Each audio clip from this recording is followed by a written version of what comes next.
बचपन से अक्सर हम शनि देव के बारे में सुनते आए हैं कि अगर उनकी टेढ़ी नज़र किसी इंसान पर पड़ गई तो उसके बुरे दिन शुरू हो जाते हैं। उसके जीवन में आर्थिक, मानसिक और शारीरिक परेशानियां आने लगती हैं।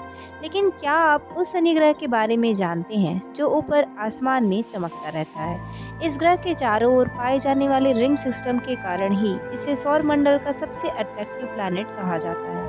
यूँ तो यह सोलर सिस्टम का दूसरा सबसे बड़ा ग्रह है, लेकिन पृथ्वी से 9 गुना बड़े इस ग्रह को एक गैस दानव कहा जाता है। आज हम बात करेंगे कि आखिर इस ग्रह पर इंसान क्यों नहीं रह सकते हैं।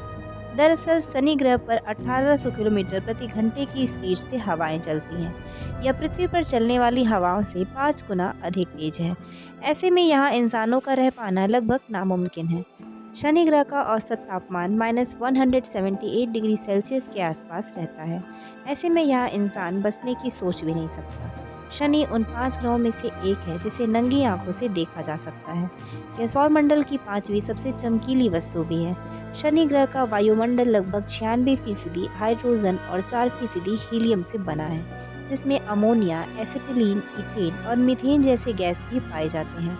वैज्ञानिकों की एक नई थ्योरी में यह सामने आया है कि शनि ग्रह पर हर 20 से 30 साल में भयानक तूफान आते हैं, जो ग्रह के वातावरण को सदियों तक के लिए प्रभावित कर सकते हैं। सौरमंडल का सबसे बड़ा तूफान 10,000 मील चौड़ा एंटी साइक्लोन, जिसे ग्रेट रेड स्पॉट के नाम से जाना जाता है, जो सैकड़ों वर्षों से बृहस्पति की सतह पर मौजूद है।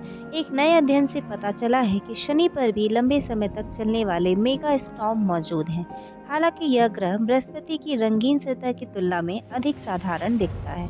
ये मेगा स्टॉर्म ग्रह के वातावरण पर गहरा असर डालते हैं, जो कई सदियों तक बना रहता है। शनि पर लगभग 20 से 30 साल में मेगा स्टॉर्म आते हैं और यह पृथ्वी पर आने वाले तूफान की तुलना में काफ़ी बड़े होते हैं। लेकिन पृथ्वी के तूफान के विपरीत कोई नहीं जानता कि शनि के वायुमंडल में मेगा स्टॉर्म का कारण क्या है, जो मुख्य रूप से मीथेन, पानी और अमोनिया के साथ हाइड्रोजन और हीलियम से बने होते हैं। हाल के रेडियो टेलीस्कोप स्कैन के अनुसार 100 साल से भी अधिक पहले शनि पर आए मेगा स्टॉर्म के प्रभाव आज भी ग्रह के वायुमंडल में दिखाई दे रहे हैं। वे अपने पीछे ऐसी रासायनिक विसंगतियां छोड़ गए हैं जिन्हें वैज्ञानिक पूरी तरह से समझाने में सक्षम नहीं हैं। दूसरे शब्दों में कहें तो किसी महातूफान के बीत जाने के बाद भी शनि के मौसम पर इसका प्रभाव सदियों तक रहता है। इन्हीं सारी परिस्थितियों के कारण ही शनि ग्रह पर इंसानों का जीवन असंभव है, क्योंकि जिंदा रहने के लिए जिस चीज़ की ज़रूरत हमें है वह शनि ग्रह पर नहीं पाई जाती है। और यही विपरीत परिस्थितियाँ शनि ग्रह को बनाता है एक अनोखा प्लैनेट, जिसके बारे में हमें अभी पूरी जानकारी नहीं है।